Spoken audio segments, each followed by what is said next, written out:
Good afternoon. Excuse me. This is Kelly Sheets with the Department for Medicaid Services, and I'd like to welcome you to the Optometric TAC meeting. I've got almost 1 o'clock, and currently I have Dr. Burchett, Dr. Compton, Dr. Sawyer, and Dr. Upchurch on. Did I miss any members?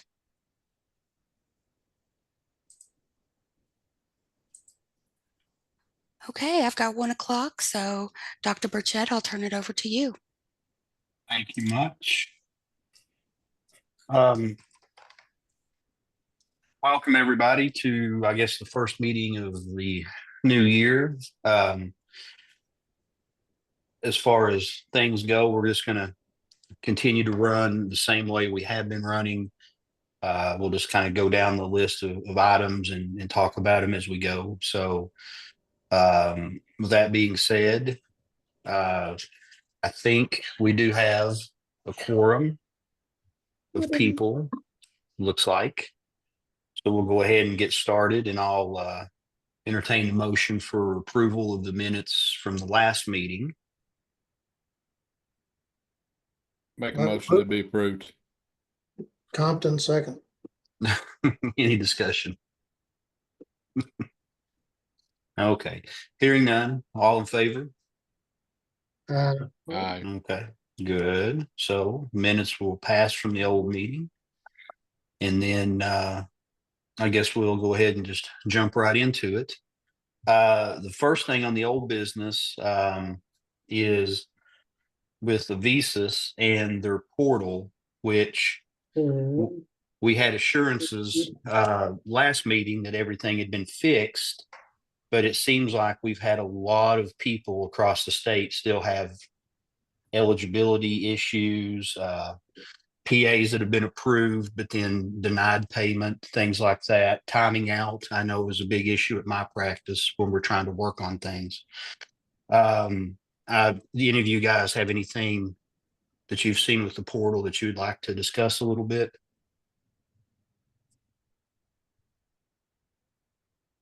I just still hear staff saying it doesn't always work.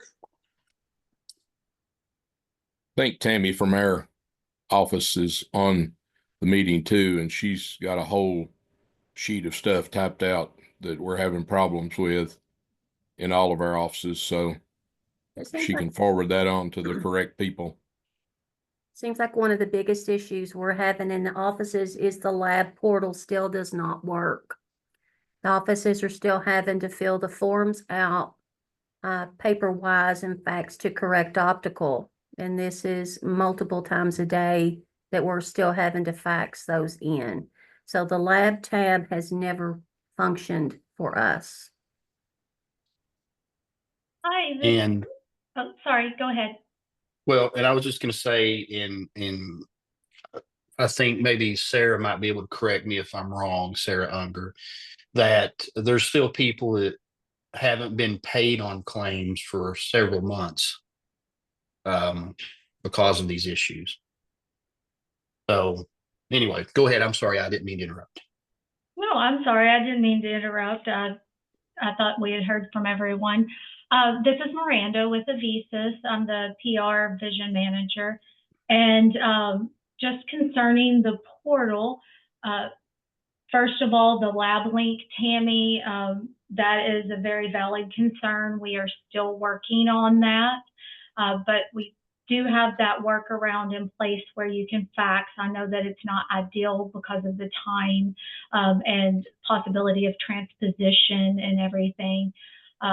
But right now, the direction is to continue with that as we work through the lab link with our IT team and the lab vendor to identify the issues that's causing that not to function for you all. I did hear someone mention eligibility. We have been seeing some eligibility issues in the Kentucky market. Those have been sent over to our IT team. They continue to do pushes to update the eligibility. And we are also as PR, as you all, as the providers feed us any discrepancies, we are feeding those over to IT individually so they can address those individually and help determine what is happening with those eligibilities. The other thing mentioned was the lag in the portal. The Visas team, they keep putting in updates and enhancements to increase that speed.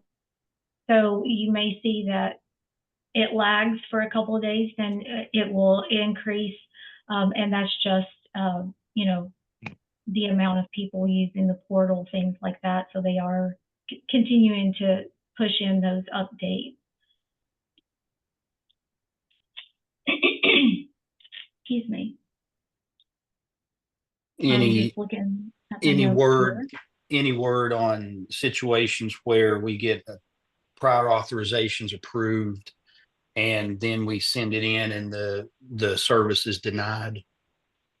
So I don't know about that specifically myself. That's not saying that the reps aren't aware of that, but that just right off the bat doesn't sound like a portal issue. So Dr. Burchett, I will get with Catherine and see if she has those examples, make sure that there's a ticket in concerning that so that we can take a look at that and see what's going on. Okay. And Tammy, I know that Dr. Upchurch said that you had some other concerns. Yes, with the WellCare Medicare, it seems like that is the biggest issue we're having with eligibility, is we can't pull their eligibility on the portal. It will say member termed or member not found. So if the patient has a dollar benefit coming for glasses, we're having to call every time, which takes lots of minutes in order to get that information. And I know we can go on to the other portals and see that they're active, but it doesn't give us the dollar benefit or show that if it's available. Correct, Tammy. I completely understand. Once again, like I said, I know that they're working on that. And I know that both of the reps have been pushing individual members over as we receive them from you all to try to get those updates pushed in and distinguish what is happening with those files. Okay. If you have any items, feel free to CC me on those emails as you send them in. Okay. I do meet with the Kentucky supervisor and the reps just to keep it kind of an ear out to what's going on and those main pain points that our providers are experiencing. Okay. So it's not something that can be pushed through as a mass project, because I was told that it's going to be individual every time we are searching those WellCare Medicare patients. No, there is mass pushes to the eligibility file that IT is doing to get all of that updated and showing correctly. But if we have individual examples, we're pushing those over as well. Okay, thank you. Okay, yeah, not a problem. Just, you know, there's so much data that one push might not take care of everybody, but they can pinpoint some of those individuals that we send over to push those through. Okay. As more urgent. Okay, thank you. Sure. And Dr. Burchett, like I said, I will take back that non-payment on prior authorizations that have been approved. Take a look at that for you. Okay. Sarah, if you're on, aren't you? Yes. Okay. Was I correct in saying that you've heard from a few docs that have not been paid for a while? Yes. So we've had the KOA. This is Sarah Unger with the Kentucky Optometric Association, and I've worked with a lot of the visas reps, especially with the offices that had not been paid since the portal went in. And I believe payments coming in, but they're still behind on the claims. Miranda, do you by chance have an idea how long it's taking? Because I know some people are having issues that they're having to submit the paper claims. How long it takes at this time frame for claims to get paid to make sure the offices that are having money cash flow issues will start seeing the influx of those payments. And I know some are receiving them now, but they still are like tens of thousands behind. So any idea on that? I do not know, Sarah. Are you saying that it's specific to paper claims? Well, they were having to file paper claims because every time they submit, it's my understanding that a lot of them were getting kicked out or denied. So then they were told to submit on paper. So at the beginning, a lot of them had to go on and do paper to get them through to make sure the system had them, that were their like October, November, December claims. And then I think a lot of the offices now are submitting them on the portal so that reps can watch what happens to them, to make sure that they are going through. Sure. I can go back and check on paper claims and see if there is a delay on those at all. Okay. And report back. Sarah and Miranda, this is Steve Compton. We've got that issue. They'll tell us they have can't see that we've submitted the claims, even though we've done it electronically. Then we'll send it by paper. And for instance, a claim from May was just processed in January. So yeah, we got a fair amount of money out to the visas. Dr. Compton, the one that you just described, the May one, do you know, was that submitted via paper or electronic? We've done them all both. I don't know. My billing coordinator is at the hospital at the ER with her mother. So Sure. he was planning on being here today, and of course, priorities. Sure, completely understand. It is a little frustrating to know that you've sent them and you've sent them multiple times and multiple modalities, and they show no record of them. Right. And I heard that from providers as well. So I think that is one thing that a visas may want to look at is when it is sent paper claims, what type of confirmation are offices getting to make sure that the claim was received on your side, on the portal side or anything, that the claims have been received on your side. And I don't know, I know this has gone on for several months now, and I don't know if this is kind of a department question, but like what type of safeguards does the department or the MCOs keep when a healthcare insurance, when it changes a portal system, that the portal really isn't ready to go? Is there anything that happens or that we make sure happens? And I mean, Miranda, I know you all have been great to work with. We send everything. You all are coming back and helping as many providers as we can. But, we're almost looking at 5 months now that some offices, everything's just not working correctly. Is there anything, and I know you have to work through different issues when you go through this, but these are like large issues, in my opinion. What can we do maybe to make sure this doesn't happen in the future, or something like that? That is my question to the TAC or to the department.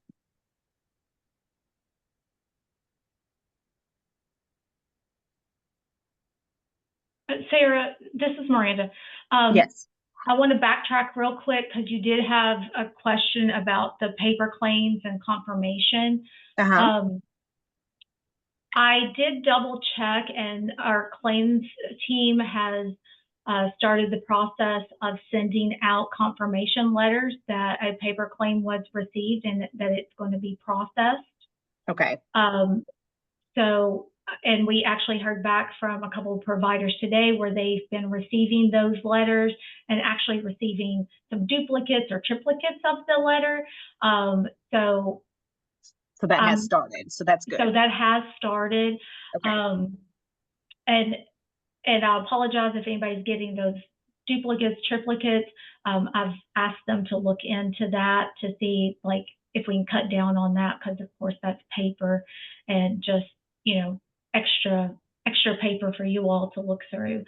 And then if you submit via the portal, there is a confirmation when you do the submit. At the end, you get a temporary confirmation number, and confirmation that it was entered. So if you're seeing that you've received that, but we're not showing it on our side, we need to take that back to IT to determine where that's at and what has happened. Miranda, will those confirmations letters be sent in a timely manner, or a month or 6 weeks after you receive the paper? I can check with that team to see when the letter is sent out, because I'm not 100% on when that letter gets sent out. Like if it's when it's received, whenever it's scanned in, what the case may be. Okay, thank you. Mm-hmm. Miranda, I have a question. This is James Sawyer. How's the best way to get to reach you or to reach, I guess it's Casey still is our rep, but seems like my staff has had trouble when they've had a problem with the phone rep or whoever they've been dealing with to go ahead and reach one of you all. I've emailed, they've emailed, we've called, we've done different things. And I know it's really a busy time and everything, but a lot of times we're not getting answered back. Is that how's the best way you want us to? Sure. So there is a central general Kentucky PR mailbox that's monitored by both reps and the supervisor. So I would say that would be probably the best choice to go with, and I will drop that in the chat. Okay, thanks. Mm-hmm.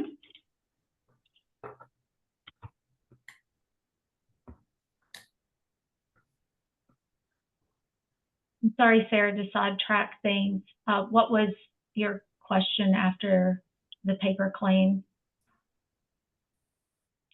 I don't know if it was a question. Well, I mean, I guess it is a question, but like, I guess how to prevent this from happening in the future. And I know you probably have the new portal, so you won't be changing portals anytime soon, but from any type, I guess, MCO, I'm asking just to make sure when you roll out a new, I know you're always going to have hiccups and there's going to be issues with a new portal or new website, but when it causes issues with the providers and, you know, submitting claims and getting payment and everything else, just what we can possibly do in the future to not have the issues.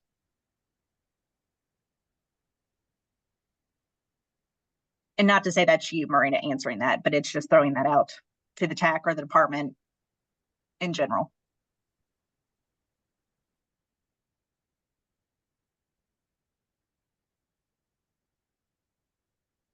Speaking from a TAC member perspective, I would like to know what the department has to say about that. I know that there is prompt pay. So if claims are clean and not paid within a certain amount of time, I know that there will be some interest that the providers will receive. But to be honest, that pales in comparison to the staff time and dedication that they have had to do since this portal had been rolled out. So I would specifically like to know what the department has to say about this. Is there anyone, Justin, are you on, or is there anyone from policy on that can address? Yep, this is Kelly Kitchen. Thank you, Kelly. You're welcome. We will have to take this back to Jeremy Armstrong's team that oversees the managed care organization branches and have him respond to the TAC about the issues that you're having with the managed care system issues due to a new portal. I don't know what the guidelines or the requirements are in their contract to be able to answer on behalf of them. That would be great. And if that can be communicated both to the TAC and then also to Sarah Unger at the KOA, because like it's already been said on the call, I mean, tens of thousands of dollars of claims that aren't being paid, that makes it very difficult to provide care to a quite vulnerable population. So the answers would be very much well received by, I'm sure, many of our members. Yes. I'll make sure that gets sent over to Jeremy's team and someone gets back with the TAC.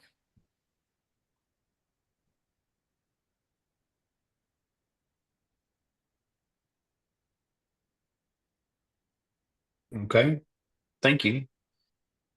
If there's nothing else on the portal, then we'll move on to the next item. And I think that item and maybe even number 6 in our list there kind of go hand in hand. And I think, Steve, last time you'd asked about myopia control, and the department asked for some information. And I think, did you send that over? I sent like a template, a clinical care pattern for both low dose atropine and for contact lenses. Sure. I can't remember who I sent it to at this point. I've got a copy of it in my hand right here. Okay. Pretty sure I sent it to the KOA office, but I don't know if I submitted it to the TAC or the MAC or the DMS or the. Yes, we have a copy of that. Thank Okay. you.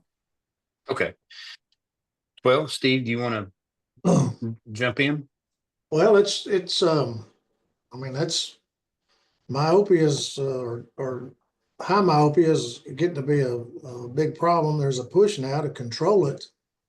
But you see those patients multiple times a year and perform some different topography and axial length measurements and that sort of thing. And if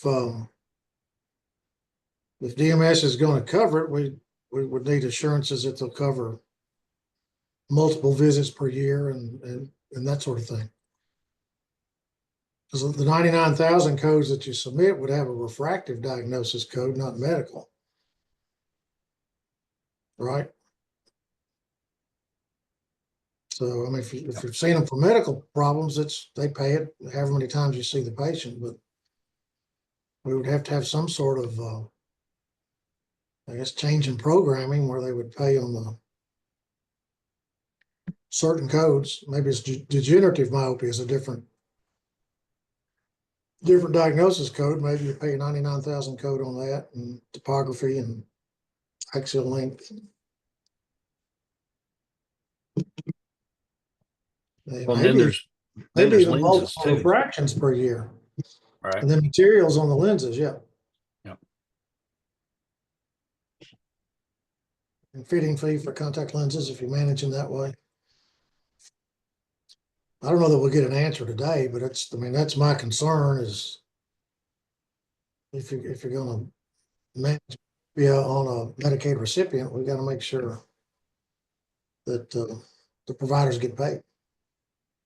That's been the case too, Steve, for any kind of follow-up or anything, right? I mean, seems like when we see a patient, they're 6 years old and they have a change mid-year, it's all refractive codes, like you say. So you get the one exam, and I mean, these kids don't work on a yearly schedule. They work whenever their eyes change or something like that. So it seems to me like that's always been a problem, whether it's high myopia or low myopia, whatever. You end up working for free? Yep. Me too.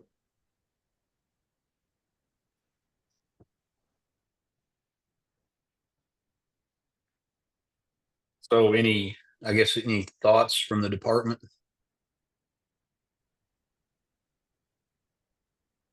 Yes, actually, we are currently researching being able to add myopia to the fee schedule. However, obviously we have to look at other states and commercial insurance. Once we have the research completed, we will then have to submit a financial impact. That has to go to legislation for approval for the budget. So again, anytime that we add any new services, or if it is, additional costs, we have to get it approved within the budget. So we are working on the research and submitting that information. And as soon as we have answers, we'll definitely let you know. This doesn't sound like that's going to be a quick process. I mean, there's a lot of hoops to jump through. Anytime that you're going to impact the budget that's already tight, it definitely takes time.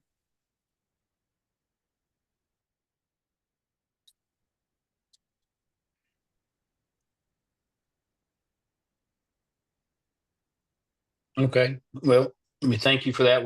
We'll be anxious to hear updates as we go along then. Dr. Burchett, I don't know if you saw in the chat, but Mr. Rich from UHC said, would this be something that EPSCT would cover for kids?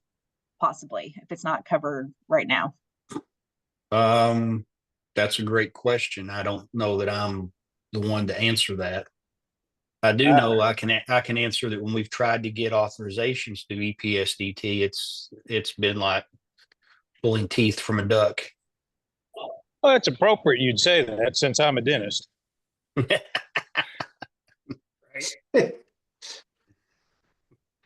So, but yeah, I'm not the one to answer that, but I can see that might be a place to go with it.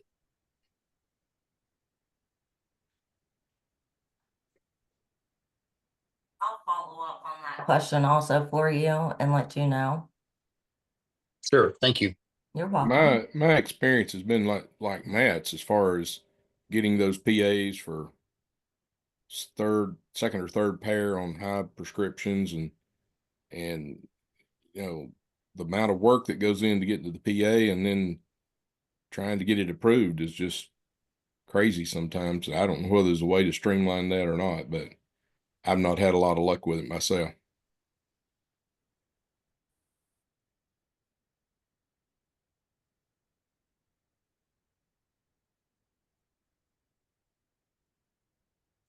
Moving on, new business.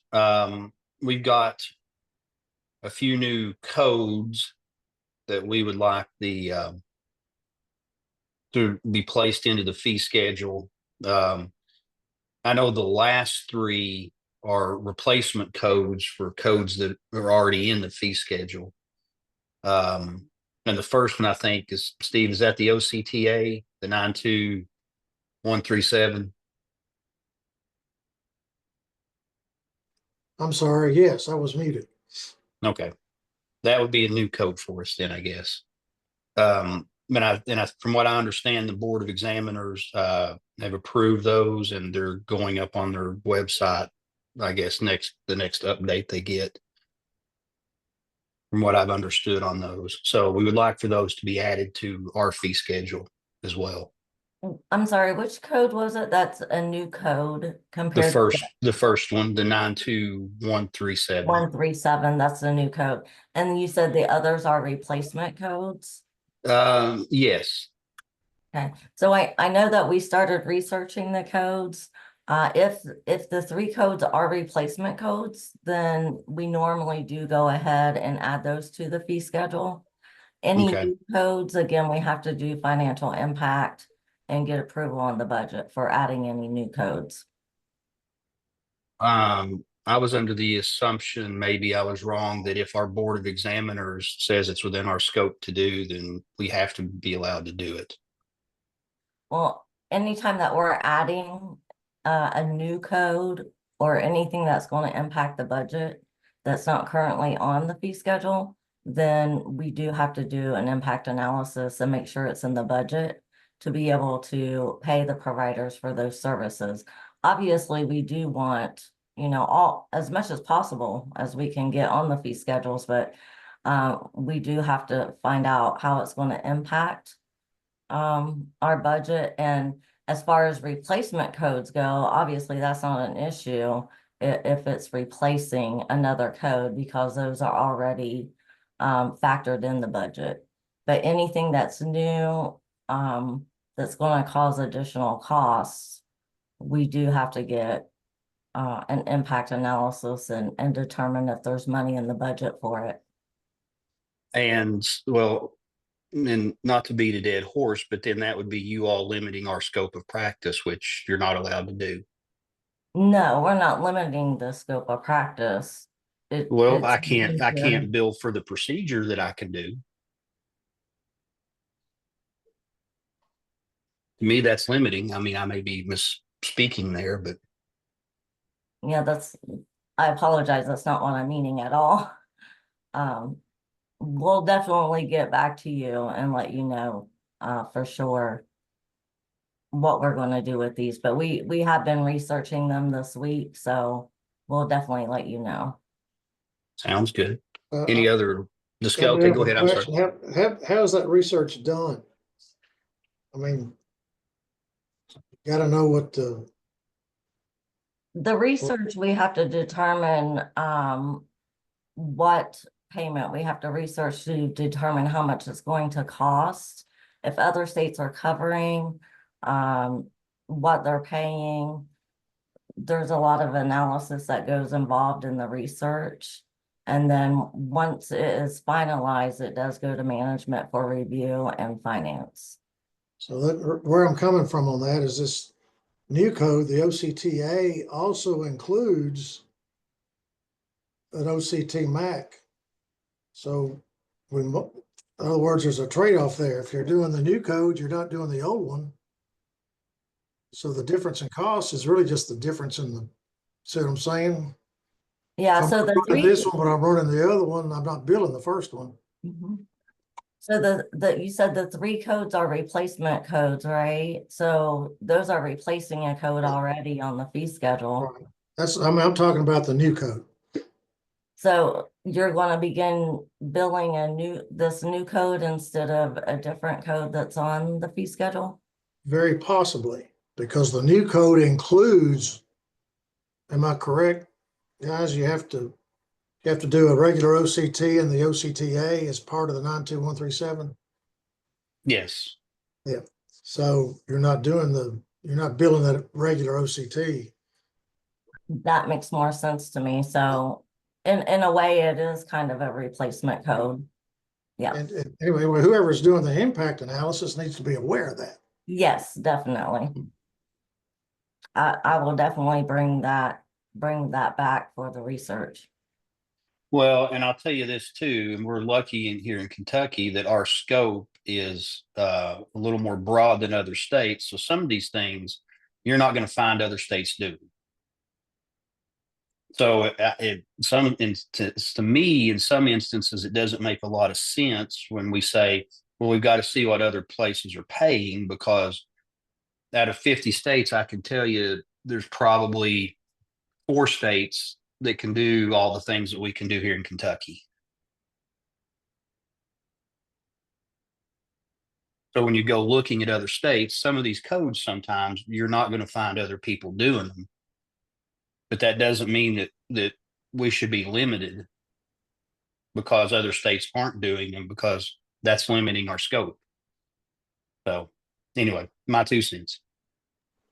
Is there a way that we can get Justin to give us an answer on this, if this is more in his wheelhouse, since he's not on this call today? Yes, that's who I'll be sending the information back to. Okay. I'm just used to him being on the calls, so he's the one that normally will answer those kind of technical questions for us. Yes. Okay. And then that'll be something that he'll be able to respond back to the TAC members as well as the KOA representation. Yes, ma'am. Perfect. Thank you.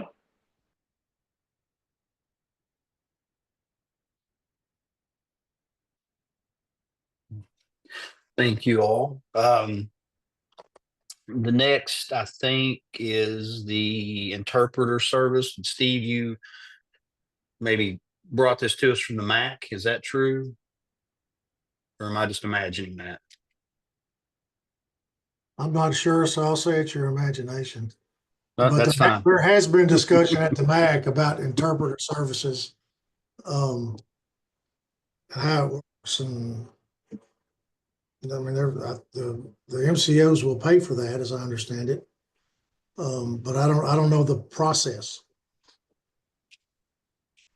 Yeah, I think that's the bigger question. How would it work for us in Vision? Because we don't contract directly with the MCOs. We contract with the vision providers. So how would that work if we were to need one in our office?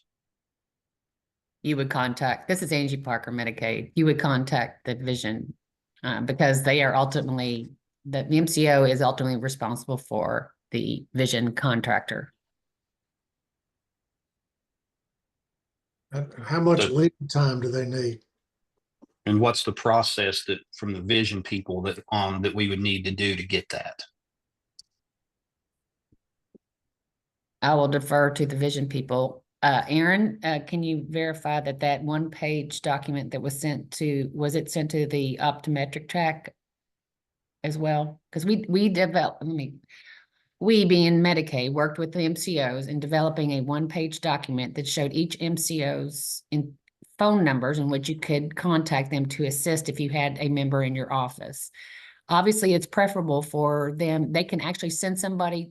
I don't know if that all of them do this, but there's a few MCOs that if you contact them at least 5 days prior to a visit, they can arrange for an interpreter to be there. Angie, this is Erin. It went out January 27th, but I'll make sure it goes back out to them right after this meeting. So Thank it's you, easier to Erin. find. Of course. And thank you all for that. But my question still would be, it's got the parent MCOs on there, not the vision people, not the vision providers. So who would we contact, the number to contact the vision providers for that? I'm going to defer to the MCOs, but my assumption would be that if you called their member services line, that they would be able to transfer you to an appropriate interpreter line. Matt, this Okay. is Michelle with Aetna, and it's member based. So the member, they can call the member services line, and the member services line has access to all the different interpreters that are available, and they do a warm handoff, and then they disconnect because of HIPAA once the call is connected to the appropriate interpreter. And hi, Matt. This is Nikki with March Vision. We do offer the interpreter services also for both the members and the providers through our customer service line. So pretty much for the calls to our state-specific customer service members, we utilize the TransPerfect for interpreter service, except for, or with the exception of Spanish speaking, which is handled by our Spanish certified advocates. So if there is an in-person interpretation that's scheduled by the health plan, that's fine. We can get that completed as well. And then all of our inquiries are documented in our portal, our iManager system, under the language interpretation line. And it's a preferred language that's noted in the member's profile. And it also covers the TTY services. They have a separate 800 number that they can utilize for our subcategory under their language interpretation as well. So then what I'm hearing is we would need to inform the member to contact you all to get an interpreter to come with them to the office. Correct. That's only if it's an in-person interpretation needed. It's scheduled early by the health plan. Otherwise, Okay. if it's not an in-person, they can simply just call our customer service line members and or providers to get that completed. Okay, but the in-person has to be set up by the member. That is correct. And it's set up by the health plan, and it's not the vision provider that's setting up that in-person call.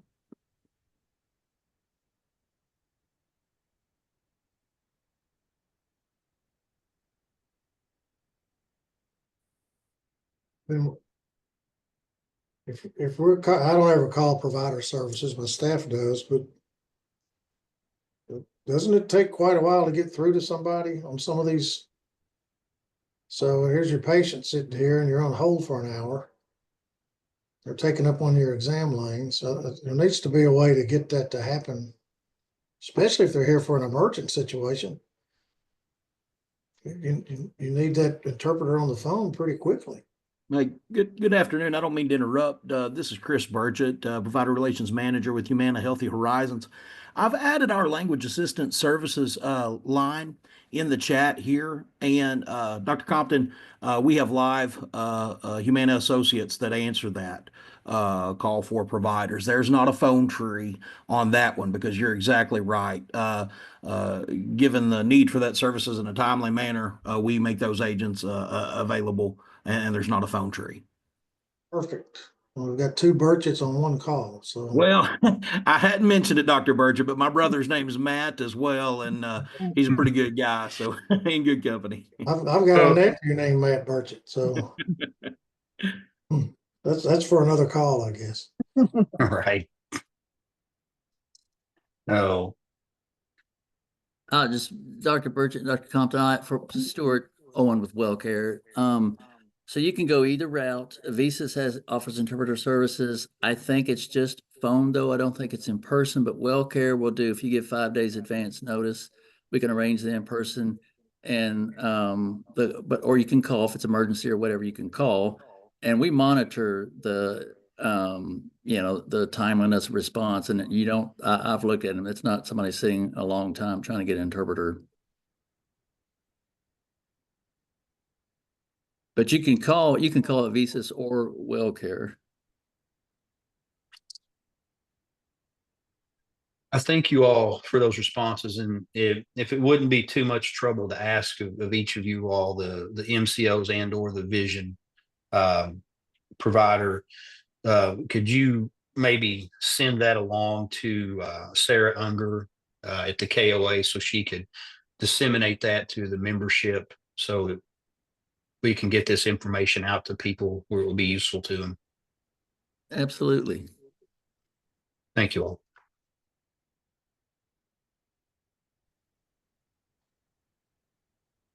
Okay. What about hearing impaired? What about that kind of interpretation as opposed to language? Like sign language? We offered that as well.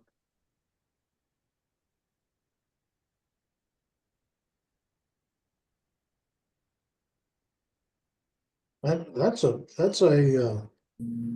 takes a burden off, because many times I've had to pay for somebody to interpret for the deaf, $150, and then I get 60 from my eye exam. And then the patient no shows and the interpreter still wants to be paid. So knowing you guys will cover these things, that's a great help for the providers. All providers, not just us. Yeah, the provider would not pay. You would not pay if the member no shows and the interpreter does. You would not pay. We would handle that. So if you ever encounter that, definitely let us know. I wasn't thinking we were paying for any of this. I mean, Right. My head's not in the sand. Okay. Well, it is. I mean, it is actually civil rights law that Medicaid providers offer, provide interpreter services. Right. Yeah. But all the MCOs, we will provide it as well. You just, bottom line, you just have to let us know so we can arrange it. Perfect. All right. And that's great too, because that takes, not only maybe a financial burden off the provider where we're, underwater with the cost of the interpreter versus reimbursement for the exam, but it also takes off just the logistics of it. If we can, get the interpreter through you all that easily, then we don't have to go and look and hunt and try to find somebody that can interpret, because sometimes it's tough when some languages around where I practice. Yep. Thank you all again. If you can forward that information, everybody, to Sarah, we would greatly appreciate it. Next in new business was frame kits. And I guess two questions. One, does Avisa's plan any kind of retooling of their frame kits, switching of styles, things like that this year? Hi, this is Melissa with Avisas. Yes, we do that twice a year, and the next refresh is scheduled for June 2025. Good deal. And then, the next one is I don't think March Vision does a frame kit right now, from what I understand. But will you all be considering a frame kit option in the future?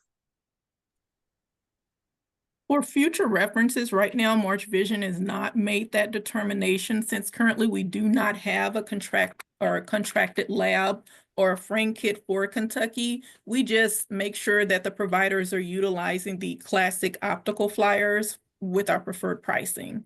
So will we have it in the future? We're not sure, but right now we just do not have the bandwidth to offer it. Okay. Well, I know there's a great number of providers, especially in the eastern part of the state, that have a lot of kids that have switched over from Anthem to March, and the providers don't take the material benefit from March because of the reimbursement.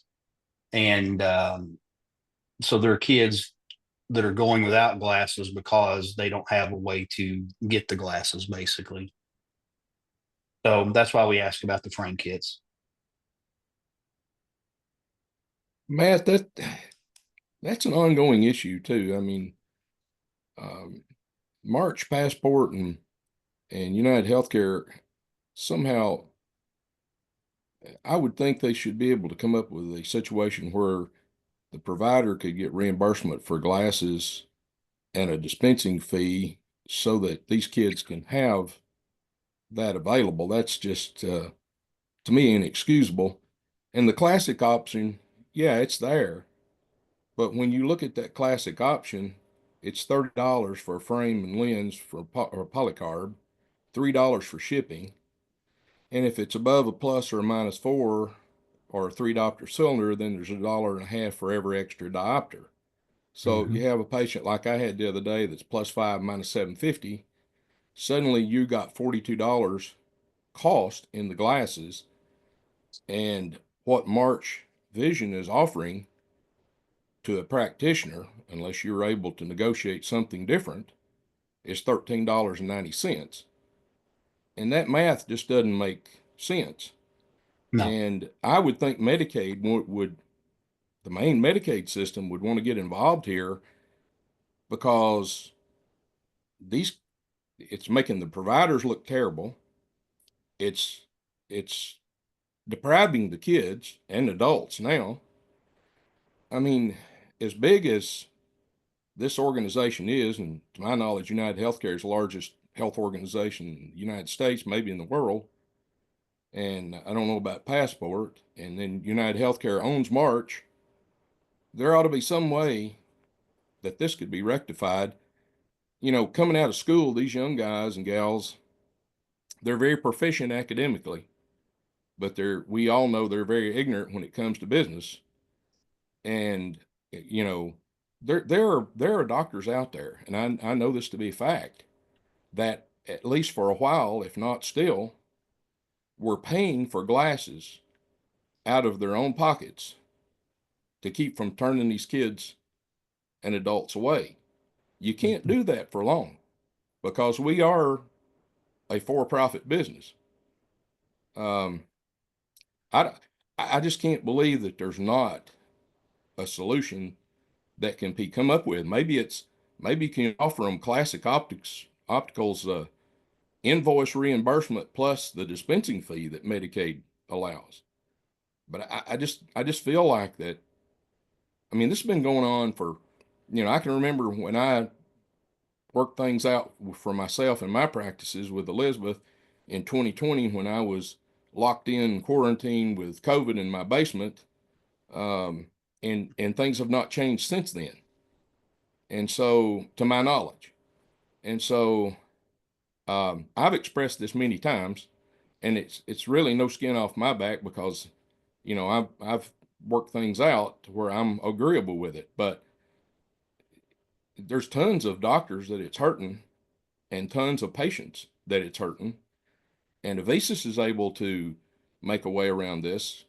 So surely there's a way around it for the others. And I'm just throwing this out there, probably, maybe I should just shut up, but, I just feel like I'm getting too old to see things happen like this when these kids are just not getting the care that they need. I've said my due. Yeah, this is Jesse with March Vision. Definitely appreciate the feedback, and I will take that back to the team and discuss it. I have a question on that too. A lot of times we go back to the team and it's 3 months and we'll get back with you. This has been going on for at least 4 years. I feel like that this is something that you guys should be able to get taken care of ASAP, because Medicaid, the whole idea behind them is to help these people that are in need. And if we're not helping them, then we're essentially hurting them. So I appreciate you, and I especially appreciate Elizabeth and Leanne because they've been great. But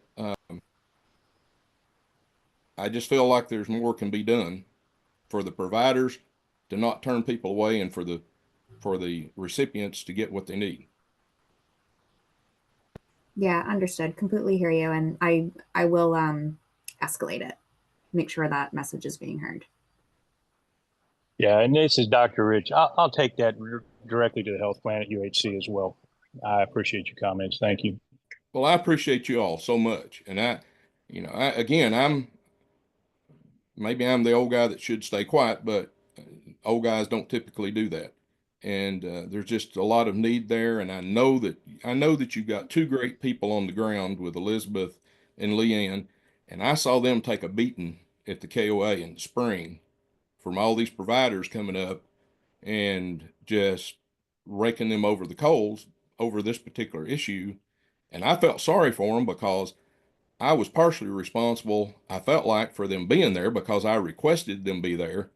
And then I stood and watched them get stoned almost. So, yeah, I have a little bit of I really appreciate you all taking this to heart. I just want you to know that. I'm not trying to be mean or hateful or anything. I just really appreciate y'all taking it to heart, and maybe something could be done. Well, and this is Well- Dr. Munson. I appreciate your feedback, Dr. Upchurch, because if you think about it also, you're talking about you sitting in lockdown during COVID and the rates that we were being reimbursed. It's now, 4.5, 5 years later, those rates have not changed. And if you look at every single thing, I mean, let me be real honest, look at a price of a dozen eggs.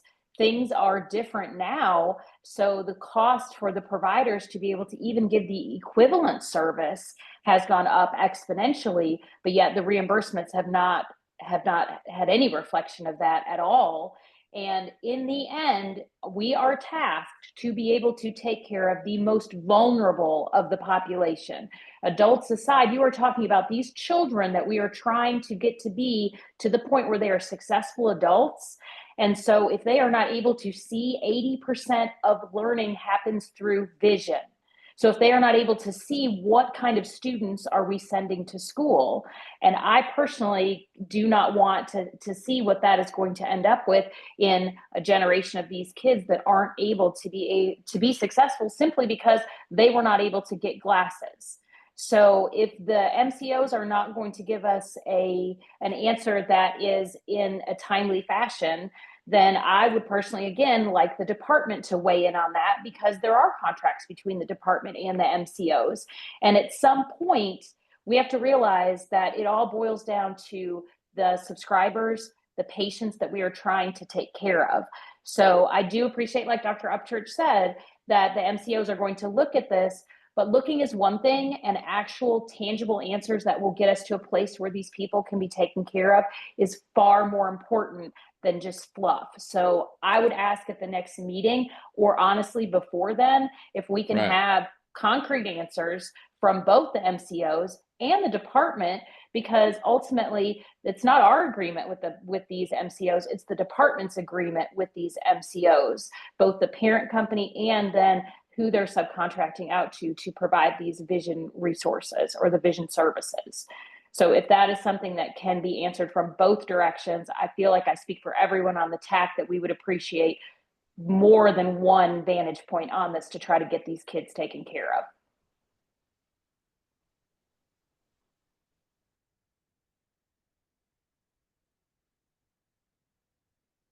Wouldn't it be great if at the next KOA coming up here in a couple months that there was an answer that we could give so they wouldn't get beat up when they come to answer questions?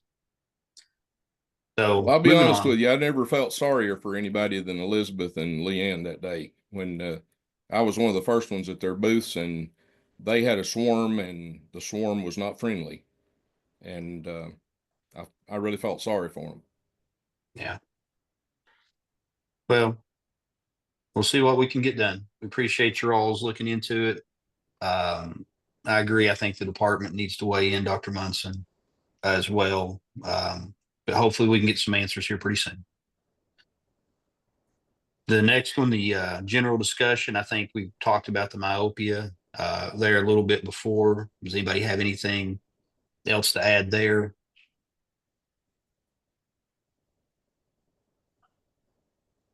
Yeah, this is Kelly Kitchen. I don't think we have any additional at this time. I will take it back to Justin and have him get back to you. That would be great. Appreciate it.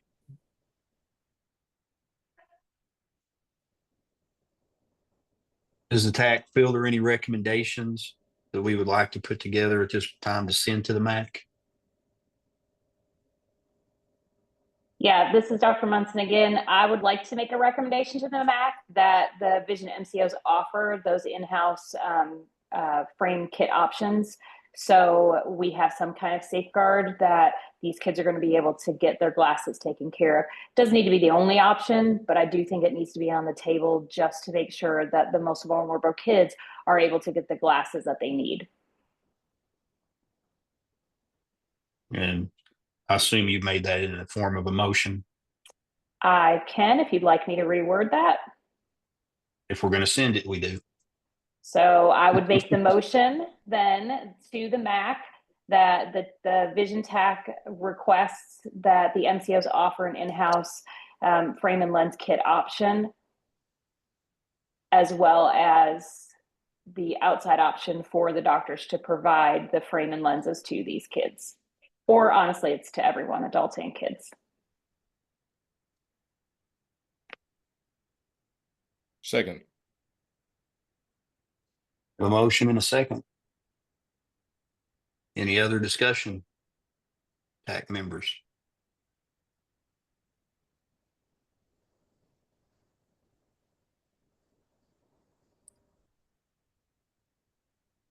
No other discussion then.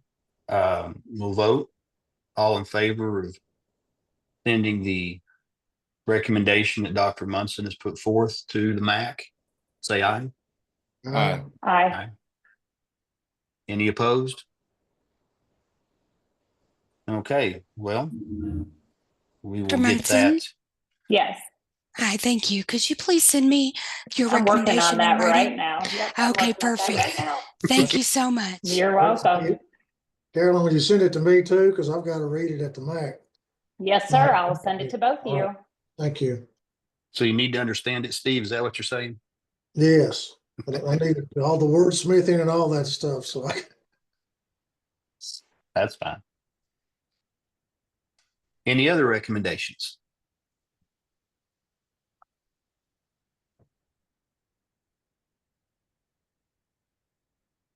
Hearing none.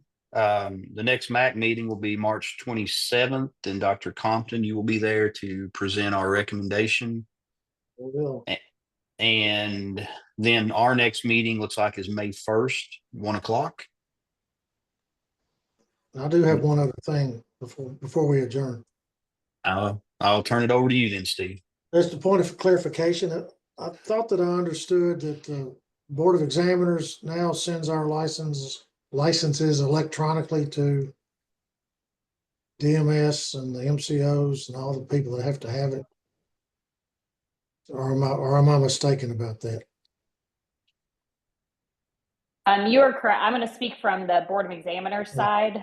So you are correct. And those are getting sent over in what I believe is weekly batches as the licensees are renewing. The KBOE is sending those over to the department. But if somebody on the call from the department can confirm, that would be awesome.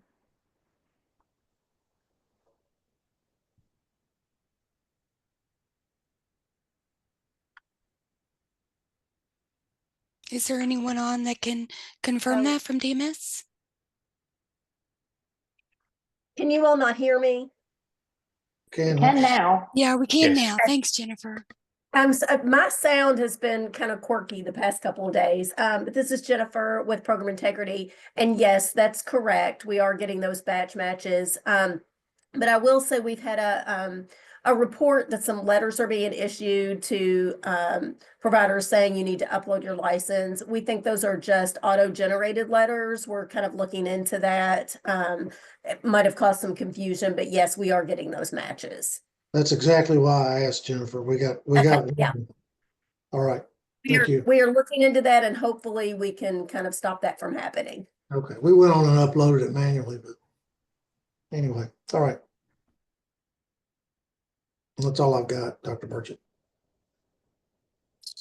Well, that's a good point, Dr. Compton. I appreciate I meant to ask that myself, but I forgot. Any other business discussion that we need to have? If not, I would take a motion to adjourn. So move. A second. All in favor? Aye. All right. See y'all in May. All right. Thank you all. Bye now. Thank you. Thank you. Bye.